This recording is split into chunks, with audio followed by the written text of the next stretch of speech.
بس براحتك ما تجريش عشان ما هو لما بتحكم فيه بس. السلام عليكم ورحمة الله وبركاته.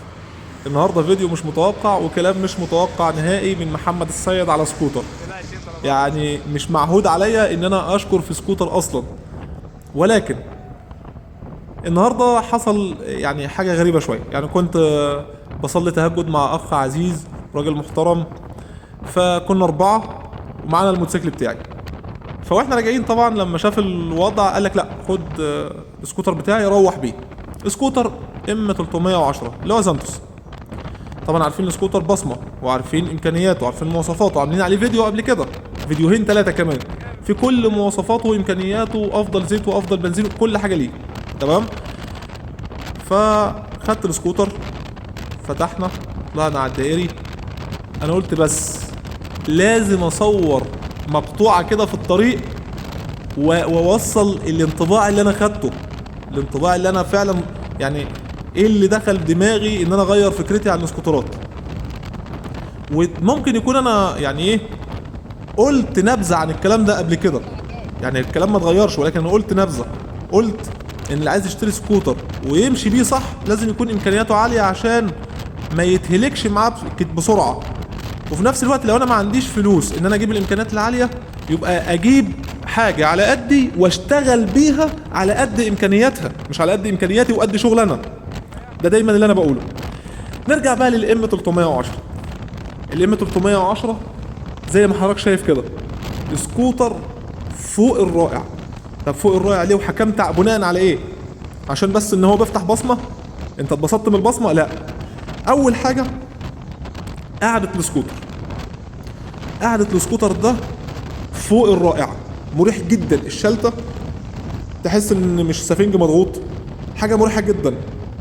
تمام ليك واللي راكب ورا. استقامة الرجلين ممتازة. طبعا ده اغلب السكوترات كده، السكوتر من قدام حامي رجلك من الهواء والبريبريز حامي صدرك من الهواء. تمام. سرعة السكوتر وسرعة استجابة المحرك للسرعة بتاعته اصلا الفعلية على الطريق روعة. في حاجة مهمة جدا يعني كمان وانا على الدائري وماشي السرعة، يعني جبت مثلا 130 135، هو جابهم لوحده مش انا اللي سويت، هو ما شاء الله حاجة كويسة. تمام. فانا الدخلة بتاعتي على اليمين قبل الدخلة وابص الاقي خلاص فرامل. ما شاء الله نظام الفرامل فيه الاي بي اس رائع، لا زحف بقى ولا ان هي سريعة الاستجابة فعلا. مفيش حاجة اسمها تزحف، هقف يبقى هقف امامي وخلفي. تمام. ده برضو من ضمن المميزات اللي خلتني او غيرت نظرتي عن السكوترات. تمام. في عندي كمان الاضاءة. الاضاءة فوق الرائعة سواء الواطي او العالي. تمام كده. الاضاءة جميلة جدا واطي وعالي. كمان الوزن السكوتر على الطريق مش ان هو بقى خفيف هيعوم منك وفي الملفات وهيزحف مع الفرملة، لا، يبقى وزن، قاعدة مريحة، إضاءة كويسة. السرعة ما شاء الله، يعني أنا ما جبتش السرعة النهائية بتاعته، أنا يا دوب بس مشيت على هواه، يعني زي ما احنا بنقول كده أنا ماشي على هوا بكرة البنزين، ما زودتش لأن أصلا الطريق ما كانش مساعد، احنا ماشيين في حوالين عربيات والكلام ده، بحب أنا التزم بموضوع المسافات البينية. فما شاء الله السكوتر جميل جدا. وفي كمان ميزة ولا اروع منها، انا الطريق بتاعي يمكن كل 20 30 متر شفناه قبل كده في الفيديوهات، كل 20 30 متر مطب، تمشي عندك 4 مساعدين. مش عايز اقول لك امتصاص صدمات ايه، لا ده هم بياكلوا الصدمات مكانك. حاجه ما شاء الله ما بتحسش بمطبات نهائي. ففعلا يعني انا زمان كده كنت انا دايما بقول السكوتر ده بتاع ايه، بتاع البنات او بتاع الجماعه الكبار، يعني مثلا ايه واحد وزير واحد محافظ عايز يروح شغله واحد مدير شركه الكلام ده فيجيب سكوتر، مش بتاع شغل وبهدله. لا هنا بقى لما انا ركبت السكوتر ده يعني رجع شويه حاجات كده، لا في شغل وبهدله بس محتاج امكانيات وفلوس. تمام. يبقى انا عشان اجيب حاجه تتحمل وتشتغل وبهدله والكلام ده يبقى انا محتاج ايه، محتاج فلوس عشان اجيب حاجه لها امكانيات تتحمل البهدله والشغل معايا. اعتقد كده تقريبا النسبه وضحت بنسبه يعني 100% بالنسبه لكل شيء عن سكوتر ام 310 من زانتوس. طبعا السكوتر كويس جدا، يعني خلاصه الامر ان انت هتركب سكوتر فعلا تكنولوجيا عاليه جدا، يعني مساعدين امتصاص الصدمات، فائق الجوده، سرعه استجابه للمحرك ممتازه، صوت المحرك فوق الممتاز ما شاء الله. انت ماشي بحاجه يعتبر شبه خرصه، مفيش صوت نهائي، مفيش ذبذبه، مفيش اهتزازات، ثبات عالي جدا، وزن كويس جدا على الطريق، اضاءه عاليه جدا جدا جدا. يعني عموما نظام الكهرباء طبعا ده ما حدش يقدر يتكلم فيه في شركه زانتوس عموما، يعني اللي اصلا اللي بيعمل نظام الكهرباء بتاع زانتوس او شغل الكهرباء في شركه زانتوس كلها كامله في كل اصداراتها سواء موتوسيكل او سكوتر، الشركه اللي بتعمل لبي ام ومرسيدس، تمام، شركه بوش. فعشان كده هتلاقي ان الشغل بتاع الكهرباء عالي جدا مش هنتكلم فيه. لكن احنا بنتكلم مثلا كسرعه استجابه وسرعه على الطريق ومحرك لا، حاجه عاليه جدا، حاجه ما شاء الله كويسه جدا جدا، تمام. استهلاك وقود، المحور نفسه، المحور بتاعه في الملفات والكلام ده. فالسكوتر يعتبر حاجه متكامله مع بعضها. نشتري السعر النهارده يعمل كام والكلام ده، هي دي بقى هنا المشكله، وده دايما اللي انا بقول عليه. هنقول لو احنا اتكلمنا في اسعار، انت مش هتجيب السكوتر ده، طبعا هتبص لتحت ان احنا عايزين حاجه مثلا في 25 30 35 40.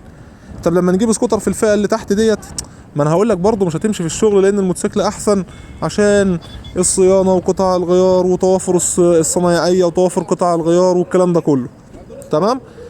فلو هنطلع فوق زي ما انا قلت لك، هنا بقى الفئات اللي تشتري الحاجه دي، تمام. يعني السكوتر ده النهارده ممكن يعمل له حوالي مثلا 98 100 في الحدود دي. طيب هو هيستاهل لان انت اصلا لو جيت تقارنه بفئات زيه في السكوترات هتلاقيه سعره مناسب جدا بالنسبه للفئه دي. ما انت ما تقارنوش بحاجات تانية اقل منه او اعلى منه في الامكانيات، زي اللي يقول لك مثلا نجيب الجولد وينج او الكلام ده، لا، ما هو في حاجات يعني ايه، في اوجه للمقارنه عشان اقارن بين حاجه وحاجه، تمام. فده كده كان ملخص سريع، لان بجد انا يعني لما ركبت السكوتر ده ومشيت بيه على الطريق مسافه وكان ورايا كمان واحد وزودت السرعه شويه كمان، يعني ايه غمزه بسيطه كده، وعملت يعني ايه شويه محاور على الطريق والكلام ده، الصراحه لفت نظري. يعني لاول مره فعلا اركب سكوتر ويلفت نظري. انا ركبت انواع يعني كتير، 150 و200 سي سي و250 سي سي، سواء اللي هو العاده او البنهلي او تبريد او مش تبريد، المهم ان انا ما لفتش نظري اصلا اي سكوتر نفس ما لفت نظري ده. بجد حاجه فخمه جميله رائعه. بص ده فعلا لو الوكيل بتاعه اهتم بمراكز الصيانه وقطع الغيار، ده في مكان تاني. ام 310 من زانتوس ده سكوتر في مكان تاني، ما تقارنوش بحاجه في الفئه دي. برضه هرجع اعيد الكلمه، في الفئه دي ما تجيبليش حاجه اعلى منه في الامكانيات او اقل منه في السعر وتيجي تقارن. عايزين اوجه المقارنه تكون متقاربه ومتشابهه. فده كان ملخص يعني حاله كده جت عندي او انطباع عندي كده اول ما ركبت السكوتر، حبيت انقله لاخواتي وحبايبي عشان برضه يوصل لهم الانطباع اللي وصلني اول ما ركبت السكوتر، تمام. السكوتر مش وحش خالص، مفيش حاجه وحشه كلها او حاجه حلوه كلها، لا، لازم في حاجه حلوه وحاجه فيها حاجات وحشه، في مميزات، في عيوب.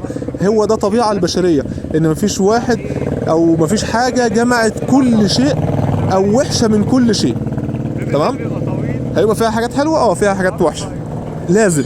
حتى الطبيعه البشريه نفسها مفيش واحد في كل المميزات الحلوه ومفيش واحد في كل المميزات الوحشه، هتلاقي فيه حاجه حلوه والتاني هتلاقي فيه حاجه اكيد سلبيه. فعشان كده سبحان الله الطبيعه البشريه، دي طبيعه التغيير وطبيعه ان ايه اختلاف الاذواق واختلاف الاصدارات واختلاف الموديلات.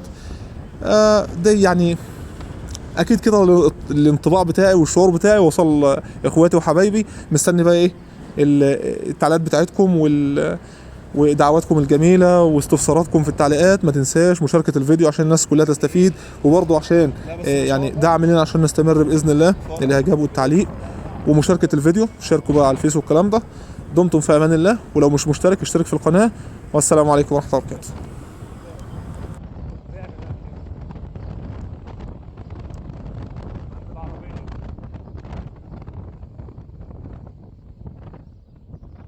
ده احلى تمرينة رجل دي، لما تقف ويعمل كسور ذاتي وانا بصد برجلي عشان الكسور الذاتي رجلي.